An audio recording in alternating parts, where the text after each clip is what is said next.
thank you guys for coming today. I really appreciate it. Thanks for sitting in these small and uncomfortable chairs.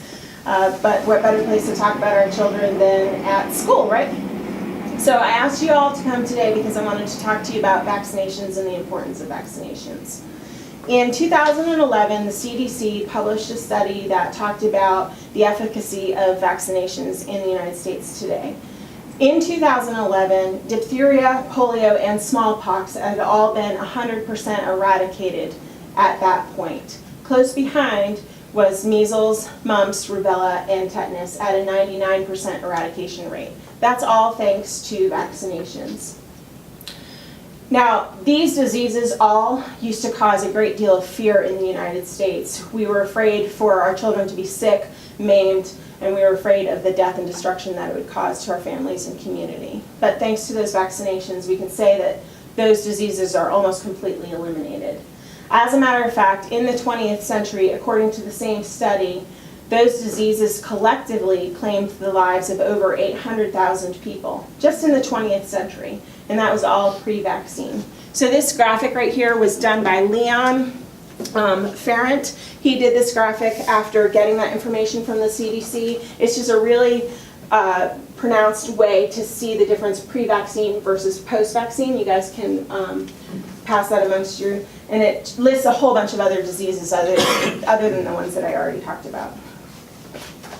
So, like I said, I'm here because I want to talk to you about how important vaccines are for your family and for our community. I feel like it's kind of a hot button issue right now. It's something that people are very afraid of. There's a lot of myth and misunderstanding about vaccinations and why we're getting them and why they may be dangerous for us. So I hope to debunk some of those myths for you and make it clear so that you can come to the decision that vaccination is a safe and effective way to prevent disease in your family. Okay?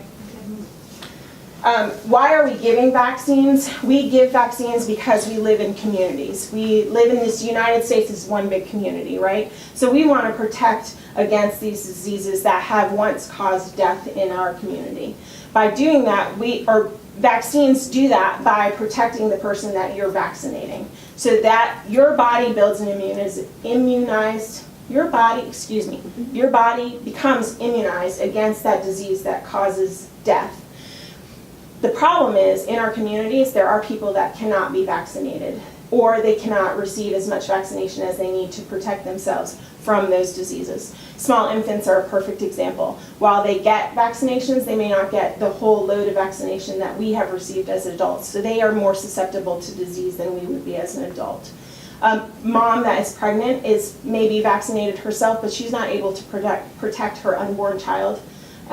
That unborn child is at higher risk for disease if they are exposed to disease from somebody that's unvaccinated. And lastly, somebody that's immunocompromised, somebody that's had cancer, undergoes chemotherapy, or has HIV, anybody that has an immunocompromised body is not going to be able to fight off that disease the way that you and I would be if we were vaccinated. So I want to kind of talk to you about those vaccinations and some of the fears. So vaccines have some components in them that a lot of people are very afraid of. There are three components in particular that people talk about. One is aluminum, one is formaldehyde, and the other is, I always get it wrong, thimerosal. So let's talk first about aluminum. Aluminum is the third most naturally occurring element on the planet Earth. So you think aluminum and you're like, I don't want to put this element in my body, but we're already receiving it just in the air that we breathe. We're receiving it as an infant. How old is your baby? 4 months. 4 months old. So in 6 months, this infant will receive a certain number of immunizations. And in those immunizations, in those 6 months, she's going to get 4.4 milligrams of aluminum within those vaccines. That sounds like a lot. Breast milk in the same 6 months has 7 milligrams of aluminum. Formula has 38 milligrams of aluminum. And soy-based formula has 117 milligrams of aluminum. So our babies are already receiving aluminum, and it's far greater than the amount that they're going to receive in a vaccine. So why would that be considered unsafe? You're not going to not feed your baby. So why is that vaccine unsafe for your baby? Formaldehyde, again, formaldehyde is one of those things where you go, I associate formaldehyde with death and embalming, and it smells bad, and I don't want any part of that. I don't want to put it in my child. It's gross. Your child already has formaldehyde naturally in their body. Formaldehyde is something that is very important for metabolism, so we automatically have it. As a matter of fact, we have 2.5 units per ml of blood. How to make that a picture for you to see, I don't really know, except to say that in a baby, they're going to receive, or a baby naturally has 5 times more formaldehyde in their body than they would ever receive in a vaccine. So it's already part of the genetic makeup of a human being to have the formaldehyde. So again, there's not a safety factor here to be concerned about. Formaldehyde and aluminum information I got from the Children's Hospital of Philadelphia. They have a great website about vaccinations and the do's and don'ts, and a lot of information if you guys want to use that as a resource later on.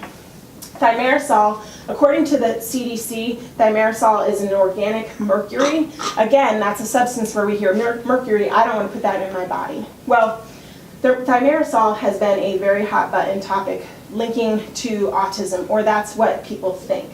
The fact is, science has proven repeatedly that that's not the case. But because there was so much issue with thimerosal and people being concerned, thimerosal has been taken off the market. It's no longer in vaccines. But that was not because there's been any proof of harm. That's just to kind of prevent any more notion that there could be harm. Thimerosal was used in vaccines to kind of protect against microbes that would build.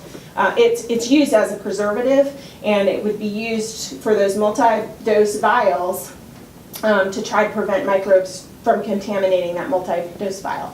So it's no longer used in children's vaccines, and they've also eliminated the multi-dose vial, making it a single-dose vial instead of, so it won't have the risk of having microbes build and be contaminated. So thimerosal is no longer an issue as well. So I say all of these things, and I'm sure the thing that you guys are thinking about, but what about autism? We've heard a lot of reports about autism in the media and how autism is directly linked to immunizations, vaccines. Well, in 1998, a British doctor named Andrew Wakefield published a study saying that the measles, mumps, and rubella vaccine directly was linked to autism. The problem is he had a limited study. He had 12 children that he studied, and 8 of those 12 children came up with signs of autism.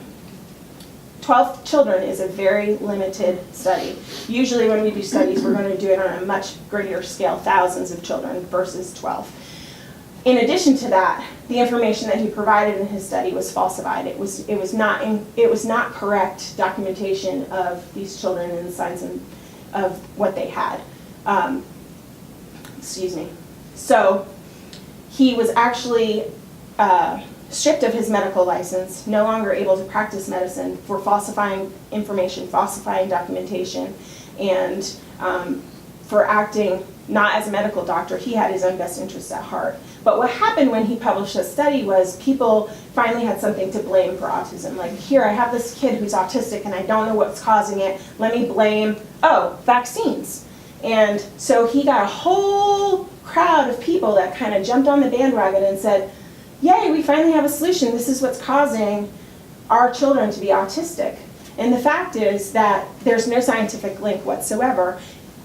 When this study was published, the science community said, well, maybe there's something here that we just don't know about, so let us do our research. Let us not just say, no, he doesn't know what he's talking about, he's a liar. Let us do the research and try to figure out if, in fact, he's right. So multiple scientific organizations, the Journal of Pediatrics, the CDC, the New England Journal of Medicine, NCBI, and even the Autism Science Foundation all did multiple studies that completely and totally debunked this theory that MMR was directly linked to autism.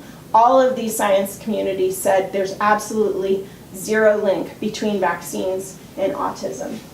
So again, I say to you, I could spend probably much greater than 10 minutes talking to you about the links between the efficacy of vaccine and health and keeping our children and our families and communities safe. Or I can just tell you, do your research, do what's in the best interest of your family, but please consider that when you choose to not vaccinate your child, you're putting a whole community at risk, you're putting your family at risk. And I would beg of you to reconsider and to actually go vaccinate your children. I ask that you do what's in the best interest of us as a collective community and protect all of us.